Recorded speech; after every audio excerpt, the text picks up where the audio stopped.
লাচিথানা জিন্দাবাদ জিন্দাবাদ জিন্দাবাদ কাজলীবাসী জিন্দাবাদ জিন্দাবাদ জিন্দাবাদ লাচিত সেনাৰ কেন্দ্ৰীয় সমিতি আৰু কামৰূপ মহানগৰ সমিতিৰ উদ্যোগত দেওবাৰে পুৱা 9 বজাত চন্দ্ৰপুৰৰ কাজলী চকীৰ পৰা লাচিত ঘাটলৈ এক ঐতিহাসিক নৌকা যাত্ৰা উলিওৱা হয়।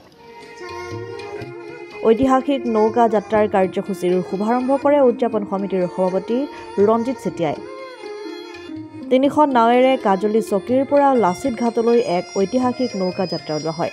লাচিত ঘাটত নৌকা যাত্ৰা সমাপ্ত কৰি সমদলকাৰী দলটো পোনে পোনে গীতানগৰ হাইস্কুল খেলপথাৰলৈ আহে। উল্লেখযোগ্য যে সেনাপতি লাচিত বৰফুকনে কাজলী চকীৰ পৰা নাৱেৰে গোলাবাৰুদ লৈ পাণবজাৰত উপস্থিত হৈ মোগলৰ সৈতে তয়াময়া ৰণত লিপ্ত হৈছিল। সেই ঐতিহাসিক ঘটনা প্ৰবাহ নতুন প্ৰজন্মৰ মাজত চিনাকি কৰি দিবলৈ এই পদক্ষেপ লোৱা বুলি সেনাধ্যক্ষ অমৰ বৰুৱাই জানিবলৈ দিয়ে। লগতে কাজলী চকীক পৰ্যটনস্থলী হিচাপে গঢ় দিবলৈ সেনাধ্যক্ষ অমৰ বৰুৱাই চৰকাৰৰ ওচৰত দাবী জনাইছে। উল্লেখযোগ্য যে লাচিত সেনাৰ কেন্দ্ৰীয় সমিতি আৰু কামৰূপ মহানগৰ সমিতিৰ উদ্যোগত গীতানগৰ হাইস্কুল খেলপথাৰত 3দিনীয়া বৰ্ণাঢ্য কাৰ্যসূচীৰে লাচিত দিৱসৰ আয়োজন কৰা হয়। লাচিত দিৱসৰ পতাকা উত্তোলন কৰে সেনাধ্যক্ষ অমৰ বৰুৱাই, বন্তি প্ৰজ্বলন কৰে সভাপতি ৰঞ্জিত চেতিয়াই। আহোম ধৰ্মীয় ৰীতি নীতিৰে লাচিত দিৱসৰ বিভিন্ন কাৰ্যসূচী ৰূপায়ণ কৰা হয়। নতুন চামক বুৰঞ্জীৰ প্ৰতি আকৃষ্ট কৰিব লাগে, কাৰণ বিভিন্ন দাৰ্শনিকে কৈ গৈছে যি জাতিয়ে নিজৰ বুৰঞ্জীক ধৰি ৰাখিব নোৱাৰে, অতীতক ধৰি ৰাখিব নোৱাৰে, সেই জাতিৰ ভৱিষ্যত অন্ধকাৰ। এইটো আমি হয়তো এনেকুৱা অন্ধকাৰশূন্য এটা সমাজ বা পৰিৱেশলৈ আমি আগবাঢ়ি গৈ আছোঁ।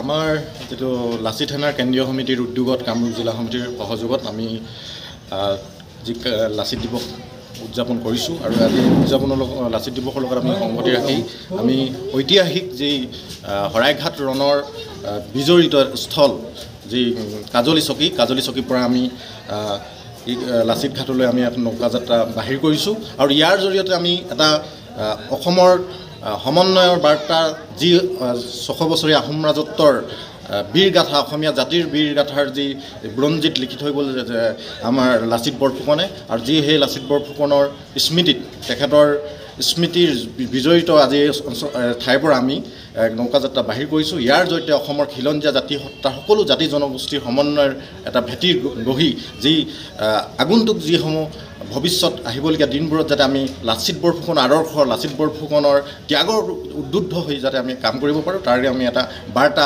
অসমীয়া মানুহৰ মাজত এটা বাৰ্তা দিবৰ কাৰণে আজি এই নৌকা যাত্ৰা বাহিৰ কৰা হৈছে। শৰাইঘাট ৰণ হৈছিল, এই ৰণৰ যিটো কাজলী চকীত যিটো গুলিৰ বাৰুদ ইয়াত আছিল, ঐতিহাসিক ৰক্ষা কৰিছিল। ইয়াত আজিৰ তাৰিখত খুব যিধৰণে আজি মানে এটা প্ৰভাৱৰ্ধন হ'ব লাগিছিল তেনেধৰণে হোৱা নাই। আৰু ইয়াৰ যি আমি এই নৌকা যাত্ৰা এই ধৰণে কৰিছোঁ যে আমি ঐতিহাসিক যি শৰাইঘাট ৰণ হৈছিল, ঐতিহাসিক শৰাইঘাট ৰণ যিহেতু নদীত হৈছিল সেইকাৰণে আমি ইয়াৰ পৰা নৌকা যাত্ৰা কৰিছোঁ। ইয়াৰ জৰিয়তে আমি যিগৰাকী আমাৰ মহান বীৰ, অসমীয়া মহান বীৰগৰাকীক আমি স্মৰণ কৰিছোঁ, যাতে ইয়াক আমি এই নৌকা যাত্ৰাৰ জৰিয়তে আমি শৰাইঘাটক পুনৰ ৰোমন্থন কৰা হৈছে। যে আমাৰ সম্পূৰ্ণ দুটামান ব্যতিক্ৰম অনুষ্ঠান ৰাখিছিলে, তাৰ মাজত আমাৰ এতিয়ালৈকে নৌকা যাত্ৰাটো হৈ গৈছে। তাৰপিছতে আমাৰ তাৰ্কিক অনুষ্ঠান এটা আছে, সেইটো ইতিমধ্যে হ'ব। আৰু লগতে আমাৰ যিখিনি অনুষ্ঠান আছে তাৰ মাজতে আমাৰ আজি সন্ধিয়াকৈ এখন নাটক হোৱাৰ কথা আছিল, কিন্তু এতিয়ালৈকে হোৱা নহ'ল অকণ কিছুমান কাৰিকৰী বিজুতিৰ কাৰণে।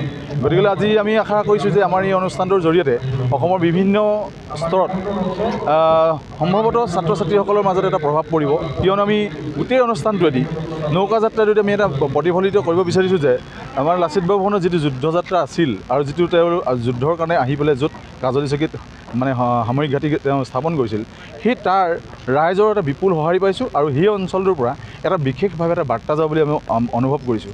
আৰু এই বাৰ্তাটোৱে সম্ভৱ চাওক আমাৰ অসমৰ পৰা পাঠ্যক্ৰমৰ পৰা বুৰঞ্জীখন আঁতৰি গৈছে।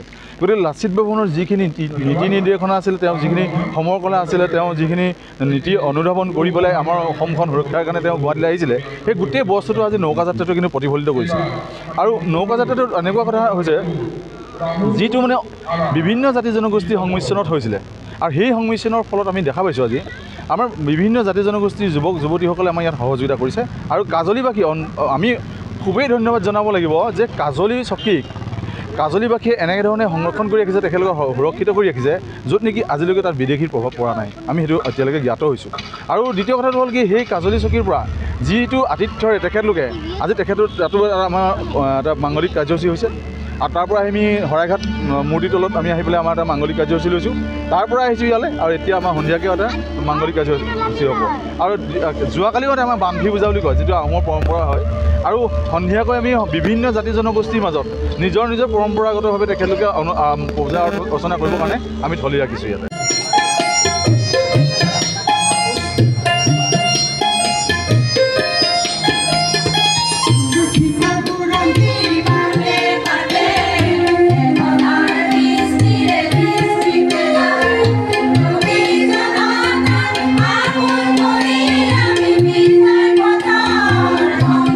News desk report, democratic Assam.